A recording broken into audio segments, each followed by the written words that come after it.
Good morning and welcome to Face the Nation. I'm John Dickerson. Donald Trump joins us by phone from New York. Mr. Trump, I want to start with the immigration plan you put forward this week. It got a lot of coverage, a lot of conversation from your rivals. The biggest criticism of that plan is that it will be so expensive.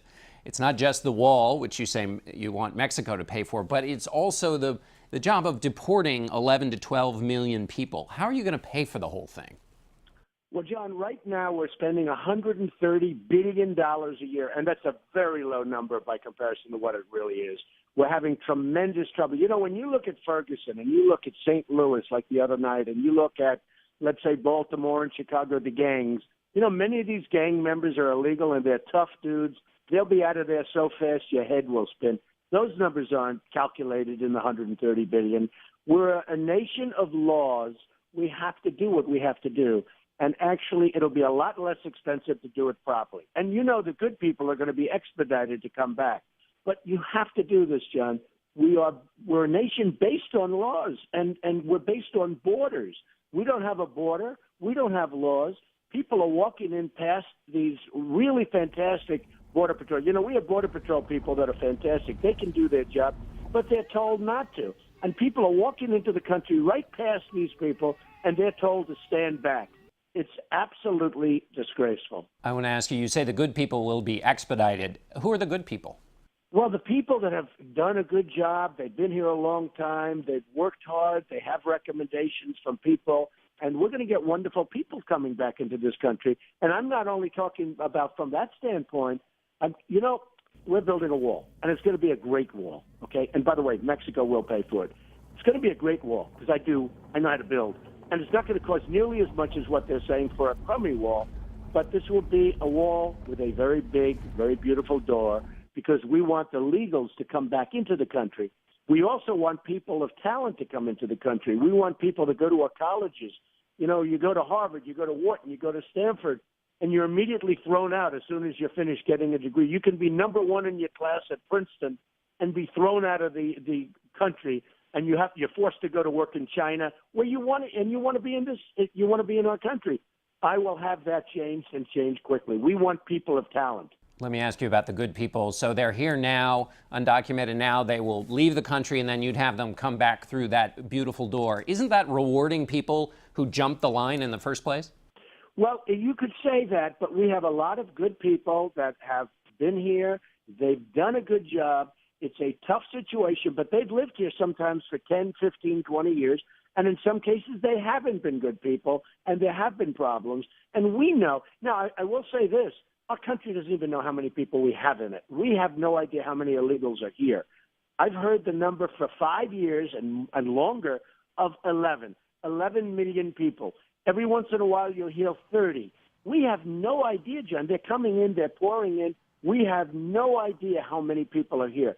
But we have to get them back. We have to get them back where they came from. And the good ones, we will expedite. We will work on it, and we will expedite. And you know what it's called? It's called management. Right now, we have political hacks running the system. We have people that have no clue how to manage things. With good management, we can do this very, very well. Let me ask you a question about your campaign. You've talked a lot about how no one owns you. You're paying for it yourself. If you got into the general election where Democrats are maybe going to spend upwards of $1 billion, are you going to foot the bill for that too? I think what would happen is I don't want lobbyists. Look, I know the people that want something. I've been doing this all my life. I've been a very big contributor to many, many people on all sides for many, many years. I don't want lobbyists. I don't want special interests. But certainly people, we have a lot of money coming in. A woman sends in $7.23 the other day. It was cute. She writes this beautiful little letter. That's what she had. But we have a lot of small contributors. I would even take big contributors as long as they don't expect anything. Because the only people that can expect something from me is going to be the people that want to see our country be great again. Those are the only people. So certainly I would take I actually like the idea of investing in a campaign, but it has to be no strings attached. I don't want any strings attached. You know, these lobbyists come in. I turned down $5 million last week from a very important lobbyist because there are total strings attached to a thing like that. He's going to come to me in a year or 2 years, and he's going to want something for a country that he represents or for a company that he represents. That's the kind of money I won't take. Let me ask you about a constituency that may have be interested in you. You told Time magazine, you said, I have hedge fund guys that are making a lot of money that aren't paying anything. Would you change that, and how would you do it? I would change it. They're paying nothing, and it's ridiculous. I want to save the middle class. You know, the middle class, the hedge funds guys didn't build this country. These are guys that shift paper around, and they get lucky. And by the way, when the market collapses like it is now, the market's going down, they're losing a fortune. Half of them, look, they're energetic, they're very smart, but a lot of them, it's like they're paper pushers. They make a fortune, they pay no tax. It's ridiculous, okay? And some of them are friends of mine. Some of them I couldn't care less about. It's the wrong thing. The hedge fund guys are getting away with murder. They're making a tremendous amount of money. They have to pay tax. I want to lower the rates for the middle class. The middle class is the one they're getting absolutely destroyed. This country won't have a middle class very soon. I want to ask you about this question about your conservatism. There's been some people who wondered what you are, and Jeb Bush has basically spent the week saying you're not a conservative.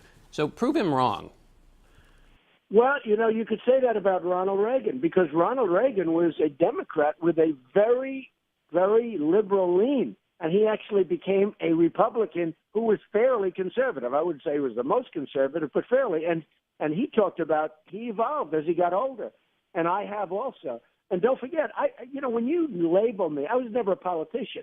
So it never really mattered what people called me. It didn't make any difference. Also, I was in Manhattan, where everybody is Democrat. If you get the Democratic nomination for a city council or anything, that means you won the election, even though the election hasn't taken place. It was like automatic. So, I was from an area that was all Democrat. And frankly, over the years, and especially as I've gotten more and more involved, I have evolved, and I have taken positions that are different than the past, and I feel strongly about them. But I've also taken the position of common sense. When I look at what's happening to our country is going down. We're going down, John. And I'm going to make this country great again. I'm going to do the right thing for the country. All right. Well, we'll look forward to catching up with you out on the campaign trail, Mr. Trump. Thanks so much for joining us. Thank you very much, John.